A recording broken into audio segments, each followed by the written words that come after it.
Stephen A. Smith here. I'm with the owner um, of the Alabama Crimson Tide. We have Z the Truth. What's going on, Z? Just in the quick post-game thoughts of the game with Florida State. I see you won this game 28-10. Um, your team was able to pretty much dominate this game. First few quarters, you scored 7 points. Third quarter, you were scoreless, and then in the fourth quarter, you was able to finish strong. Um, on the offensive side of the ball, your quarterback, Ty Simpson, threw for 238, 2 TDs. You also ran the ball for over 100 yards with Cam Miller. He actually scored as well. Wide receivers, you was able to spread the ball around, and you was able to come out victorious in this matchup. Just can you give me a quick, short summary? I mean, it can be less than 2 minutes of your thoughts as far as post-game. Welcome, Stephen A. Smith. It was a hard-fought game. Mr. Robo is a good player, and my team rating was better. I think that helped me out a lot. I think if our teams were more evenly matched, it would have been a dogfight. Even then, playing them with Alabama and my team was rated better, I still was worried because the man was still trying to find a way to move the ball. But we came out victorious, and I hated to have to play against him because he did Alabama proud with the 2 championships that he got him in the last league. Salute to you, Mr. Robo. But hopefully I can keep that tradition going, and it was a good game. Stephen A. Smith here. I'm here post-game with the owner of Ohio State. You don't know me. What's going on, my man? I know it seems like yesterday we just spoken about Ohio State and the future and all those things. Season kicks off. Your football team played a fairly good game. I mean, coming up short, 5 points, losing 23-28. First half kind of put you behind the 8 ball with Texas scoring a total of 21 total touchdowns in the second quarter. As I'm looking at the turnover battle, you also won in the turnover battle, which is surprising. The fact that you turned the ball over twice, but Texas turned the ball over 4 times, and they was able to still win this game 28-23. Now, can you talk a little bit about just your thoughts about this game? Your defense was able to play great. I mean, causing Arch Manning, one of the highest hyped quarterbacks ever. You was able to cause him to turn the ball over 4 total times. But unfortunately, that doesn't really matter about the statistics. It's all about wins and losses. So in a short summary, can you give me your thoughts about that matchup? Okay, so a brief summary of the Ohio State-Texas game. I think looking back, I haven't rewatched the film just yet, but from memory, I think we both traded some punts to begin the game, and so I think we were feeling each other out for a little bit. Right off the bat, I noticed that my original game plan, which I like to think that I'm more of a run first, run to set up the pass kind of coach, but it became pretty evident pretty quickly that my run game was going to be stifled throughout this matchup. His defensive front was swarming onto the ball carriers almost immediately. My offensive line was not really opening up much of anything for me, inside or outside. And so the run game was used pretty sparingly. Short yardage situations were okay, but getting that run established was tough. Then on the flip side, his running game was working for him right off the jump. Looking back, even though my defensive line is pretty highly regarded and pretty well rated, the holes that were opening up for his running back were unbelievable. So I knew I had my work cut out for me really quickly. Kind of getting into the game itself, threw a couple costly interceptions, but outside of those, I felt like Julian Sand played a pretty good game. Unfortunately, he missed Jeremiah Smith for an absolutely wide open touchdown, overthrew him by about a yard. Did connect a couple times, one for a nice long bomb that kept us in the game. And then if you look at the tape, just before halftime, they connected on a huge pass play down to the 5-yard line, but without any timeouts remaining.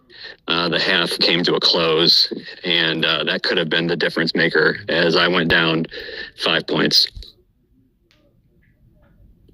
Additionally, I felt like my defense played pretty well overall.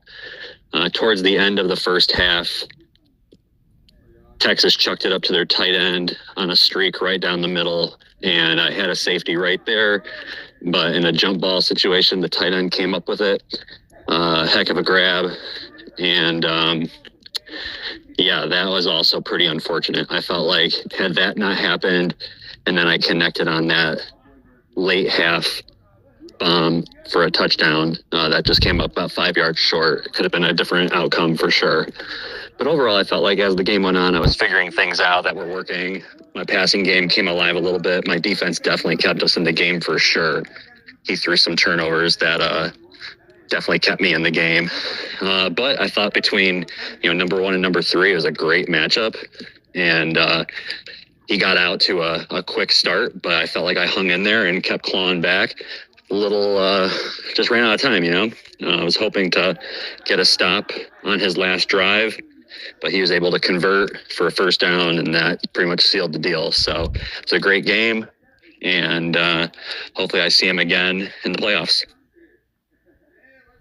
Going forward, definitely going to try to figure out the run game, try to establish a little bit more of a cohesive game plan, and maybe figure out a couple different formations that running the ball is more advantageous for us. But new season, I feel pretty confident going on with the schedule. Texas is a brutal matchup right at the beginning there. And overall, I think we're going to figure it out, and I expect to have a really strong season going forward. Stephen A. Smith here. I'm with the owner of Texas A&M. He goes by the name of Massive 13. Pre-game interview. You can give me pretty much a quick summary of what I'm speaking about as we make this video for the next week. I see your team was able to win 48-7 against UTSA. Just wanted you to kind of chime in and talk to me a little bit about what you was able to see as you guys was able to have some success winning 48-7. Week 2 matchup, you are facing off against Utah State, a team that hasn't played yet as of right now as far as week 1 go. But week 2, you face this team. They will be coming to Texas A&M, 8 o'clock p.m. in College Station, Texas. Just what's your thoughts about this matchup as well? So yeah, can you give me just a quick summary of your week 1 match and then your upcoming match against Utah State? Yes. We out here in Texas. We out here in the field house where these fans are allowed out here preparing for our next game. But we definitely like what was going on out there in the field in our first game. We definitely got to clean up some things out there. Mike Elko, the coach, he saw some things out here. I'm just the user of the team. Mike Elko, the coach. He saw some things out there. Our running game had some rough starts. I felt like the offensive line had some rough starts as well, with some sacks and things of that nature. But for the most part, the defense came through, as we commonly used to. Defense came through, helped us there, and got us prepared there for, put us in a position for the win. But as far as the next game, Utah State, hats out to those guys for starting their season. Put that down. Put those weights over there. So, Rich, hand me that. What we're doing here at Utah State, we're gonna invite them here to Cal Stadium and open up the season right with a good old fashioned Texas howdy and a giggle in the end zone. We got something specially planned for them. We especially look forward to fine tuning our offense and getting things rolling for our first user game. So we're just gonna be off, last preseason game, so to speak. Now we saying not to say that we taking these teams lightly, but definitely recognize them as a lower caliber talent, but definitely don't overlook them as we go into our week 2 game. So we look forward to spreading some things around to more players on the offense and getting the ball into the right hands and playing even better defense than we did last time. Even though our defense scored a lot of points, we got some fumbles, we got some interceptions, definitely got some good turnovers. We definitely want to fine-tune our coverages and fine-tune on disguising our coverages and fine-tuning letting the opponent know what we're planning to do. So, So that's what we feel like we're going to do down here at Texas A&M, man. Not to keep it too long here this evening. We just in the field house out here, getting used to this hot weather that's going to be in a game. Last game it was 90, 92 out there on the field for the visitors. So we expect the same heat come tonight. And, hey, giggle. Yes, sir. Yes, sir. So, thank you for your time there, Stephen A. And thank you for coming to us after that victory that we had. And, y'all hit that like button coming up this next game and coming up everybody's game, man. Y'all tune in and show love to the Nncfl.